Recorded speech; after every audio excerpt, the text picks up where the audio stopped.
दक्षिण सोलापूर तालुक्यातील धोत्री येथील गोकुळ शुगर कारखान्याकडून थकीत ऊस बिले मिळावीत या मागणीसाठी सुरू असलेल्या शेतकरी आंदोलनाला सोलापूर लोकसभा मतदारसंघाच्या खासदार प्रणिती शिंदे यांनी जाहीर पाठिंबा देत सरकार आणि साखर कारखाना व्यवस्थापनावर जोरदार टीका केली।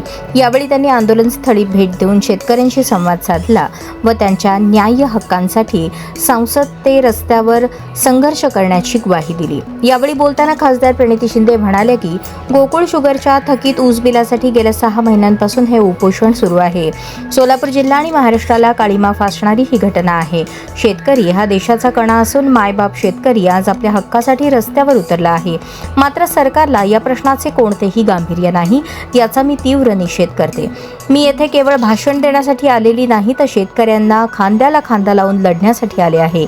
नियमानुसार ऊस उत्पादक शेतकऱ्यांना 15 दिवसांच्या आत बिल मिळाले पाहिजे। केंद्र सरकारनेही याबाबत नियम केले पाहिजेत। त्यामुळे साखर कारखान्यांनी वेळेत बिल अदा करणे बंधनकारक आहे। याच संदर्भात मी हा विषय संसदेतही मांडला आहे, असे त्यांनी सांगितले। आंदोलनात सहभागी झालेल्या काही शेतकऱ्यांची प्रकृती खालावल्याने त्यांना रुग्णालयात दाखल करावे लागल्याची खंत व्यक्त करत खासदार शिंदे म्हणाले की ऊस बिलासाठी शेतकरी मायबाप आज रस्त्यावर उतरला आहे। एका बाजूला खतांच्या किमती वाढल्या आहेत, डिझेलचा तुटवडा आहे, सिंचनासाठी पाणी सोडण्याबाबत अनिश्चितता आहे, पीक विमा मिळत नाही आणि त्यातच ऊस बिलाचा प्रश्न निर्माण झाला आहे। दुष्काळात 13वा महिना अशी परिस्थिती शेतकऱ्यांवर ओढावली आहे। शेतकऱ्यांच्या मतांमुळे निवडून आले आहे, त्यामुळे शेतकरी संकटात असताना त्यांच्या पाठीशी खंबीरपणे उभे राहणे ही माझी जबाबदारी आहे।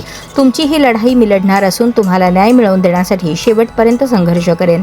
आम्ही तुमच्यासोबत आहोत आणि शेतकऱ्यांच्या प्रत्येक प्रश्नासाठी गल्ली ते दिल्ली आवाज उठवणार आहोत, असे आश्वासन खासदार प्रणिती शिंदे यांनी दिले।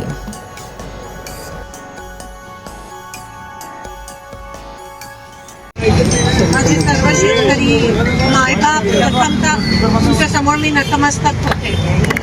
माझ्या देशातले शेतकरी अडचणीत असताना उष्माघाताच्या मुळे अनेक जणांचा मृत्यू होत असताना या पार्श्वभूमीवर तुम्ही गेले 6 दिवस इकडे उपोषणावर बसला आहात, ही आपल्या महाराष्ट्राला काळीमा फासणारी गोष्ट आहे।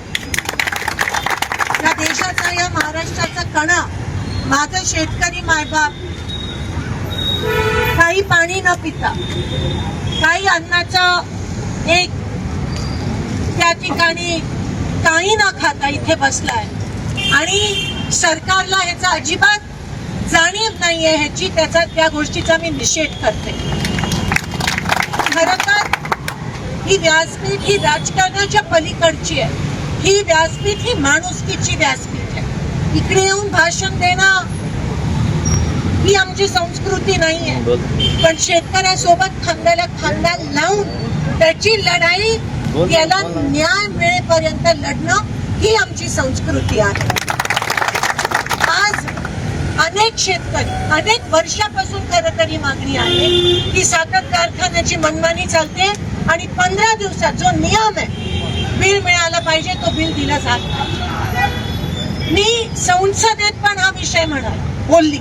मला बरेच लोक म्हणाले की संसदेतला विषय, मी म्हणाली संसद दिल्ली सरकारने ठरवलं, केंद्र सरकारने ठरवलं आणि नियम काढला, तर ह्यांना बळजबरी द्यावंच लागेल 15 दिवसात, आणि म्हणून मी तो विषय संसदेत मांडलेला।